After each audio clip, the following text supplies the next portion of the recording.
बिस्मिल्लाहिर्रहमानिर्रहीम। अस्सलाम वालेकुम नाज़रीन, मैं हूँ आमशारी आरिफ हमीद भट्टी। बिलाखिर जालिम कानून के शिकंजे में आ गए। अरशद शरीफ को कत्ल करवाने वाले और इमरान खां पर कातलाना हमला कराने वाले दोनों कानून के शिकंजे में आ गए। फैक्ट फाइंडिंग रिपोर्ट के बाद आज दो शहीदों की मां अरशद शरीफ और अपने भाई मेजर की वालदा सुप्रीम कोर्ट में अदालत में इंसाफ के हसूल के लिए पहुंच गई। वालदा ने अपने बेटे पर मुबैना तौर पर शहीद कराने वालों के बारे में चीफ जस्टिस को तमाम हकायक बता दिए। चीफ जस्टिस ऑफ पाकिस्तान का वफाकी हुकूमत के रवैये पर अदम एतमाद और JIT नहीं बनाने का हुक्म सादर किया।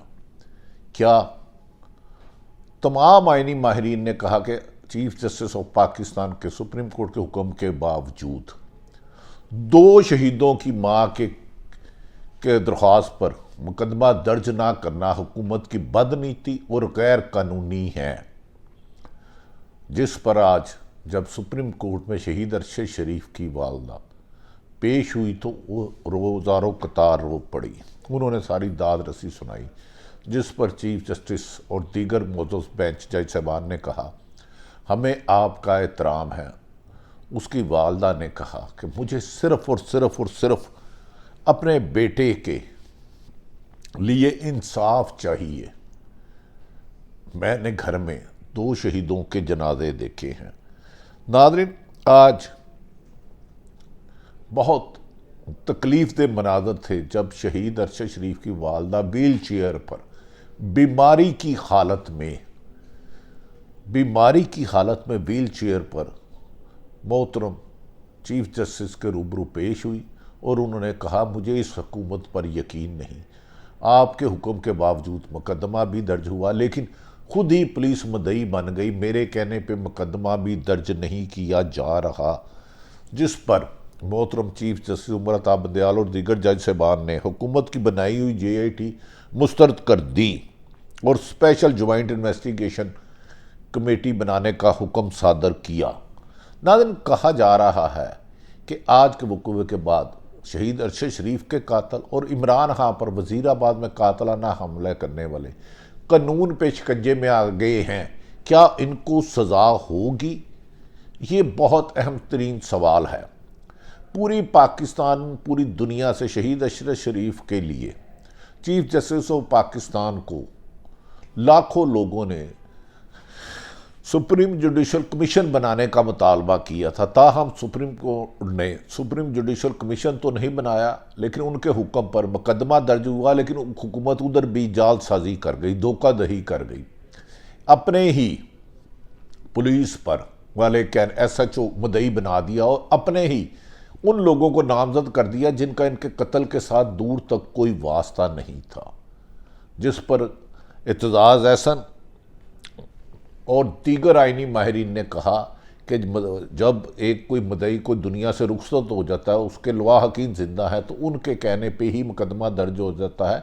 इससे पहले हुकूमत ने एक चालाकी की थी जब साबिक़ वज़ीर-ए-आज़म पाकिस्तान तहरीक-ए-इंसाफ के चेयरमैन इमरान खां पर कातलाना हमला हुआ था, तो उनकी दरख्वास्त की बजाय खुद ही पुलिस मुद्दई बन गई थी, जिसे गैर कानूनी कहा जाता है। नाज़रीन, जो फैक्ट फाइंडिंग रिपोर्ट थी उसमें फैक्ट के अलावा सब कुछ था। उसमें एक बात कही गई कि मुकदमा जो 16 अरशद शरीफ शहीद के खिलाफ हुए, 16 अरशद शरीफ के शहीद हुए, वो ज़ाब्ते के खिलाफ थे, जबकि वो असल बात है झूठे हैं। ज़ाब्ते के खिलाफ नहीं, झूठे हैं। उन मुकदमात को ख़त्म होना चाहिए। फैक्ट फाइंडिंग कमेटी ने बाज़ अहम शख्सियात के नाम भी लिखे हैं जिन्हें अरशद शरीफ को जिनसे ख़तरा था। वो तकरीबन 600 सफ़ों पर मुश्तमिल रिपोर्ट है और उसने हुकूमत की जड़ें हिला दी हैं। हालांकि कुछ लोगों को बचाने की कोशिश भी की गई। शहीद अरशद शरीफ के मुताबिक जिन 3 लोगों को नामजद किया गया, पाकिस्तान में 16 मुकदमा दर्ज हुए जो झूठे थे, जिसे खिलाफ ज़ाब्ता किया गया। पाकिस्तान में जिनसे ख़तरा था उनको बचाया गया। लेकिन आज सुप्रीम कोर्ट के चीफ जस्टिस ने कहा, आप व्हील चेयर पे आई हैं, आप दो शहीदों की माँ, एक भाई बेटा आपका आर्मी में मेजर था तो वो शहीद हुआ, दूसरा से शहीद हुआ, आपके साथ इंसाफ आओ, माँ रोकर नम आंखों से करती रही कि इंसाफ हो। क्या नाज़रीन, इसके बाद जो इमरान खान का पर वज़ीराबाद में कातलाना हमला हुआ था, क्या इमरान खान की दरख्वास्त पर भी मुकदमे का रास्ता खुलेगा? आने वाले दिनों में हुकूमत बहुत ज़्यादा इम्तिहान में आ गई है। हुकूमत ने जो अरशद शरीफ के खिलाफ 16 मुकदमा दर्ज कराए थे, अब वो उनके गले का फंदा बन गए हैं।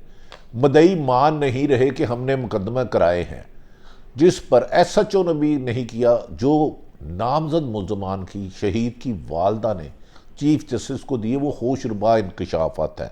देखते हैं कि आने वाले दिनों में क्या इंसाफ के तक़ाज़े पूरे बनते हैं। लेकिन जितने हक़ाइक़ सामने आ चुके हैं, जितने सबूत सामने आ चुके हैं, उसके मुताबिक अरशद शरीफ को शहीद कराने वाले और करने वाले दोनों ही कानून की गिरफ्त में कानूनन आ चुके हैं। अगर कोई रियायत देना चाहे तो दे।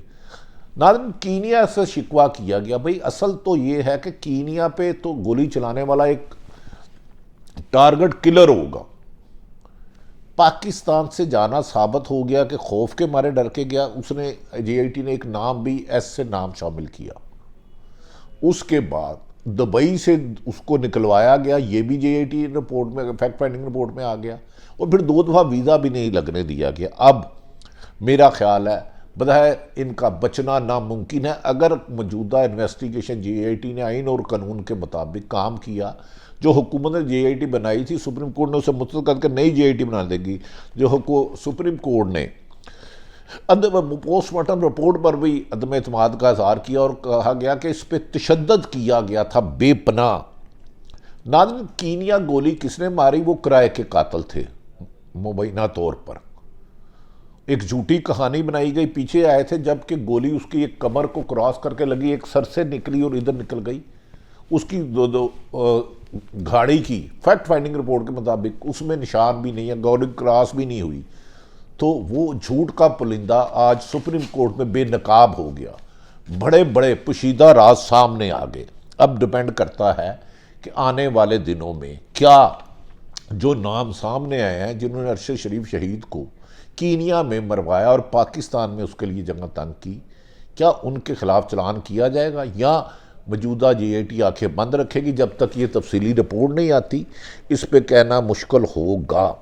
नाज़रीन, एतजाज़ अहसन ने बाशगाफ लफ्ज़ों में अबू ज़र नियाज़ी, बाबर अवान ने तो यहाँ तक कहा मौजूदा जो FIR दर्ज की गई है पूरी कौम उसे मुस्तरद कर दिया, वो गैर आइनी है, गैर कानूनी है। एतजाज़ अहसन कहते हैं कि मुद्दई की मौजूदगी में पुलिस का मुद्दई बनना जुर्म है, गलत है, इसके पुलिस के खिलाफ कार्रवाई हो सकती है।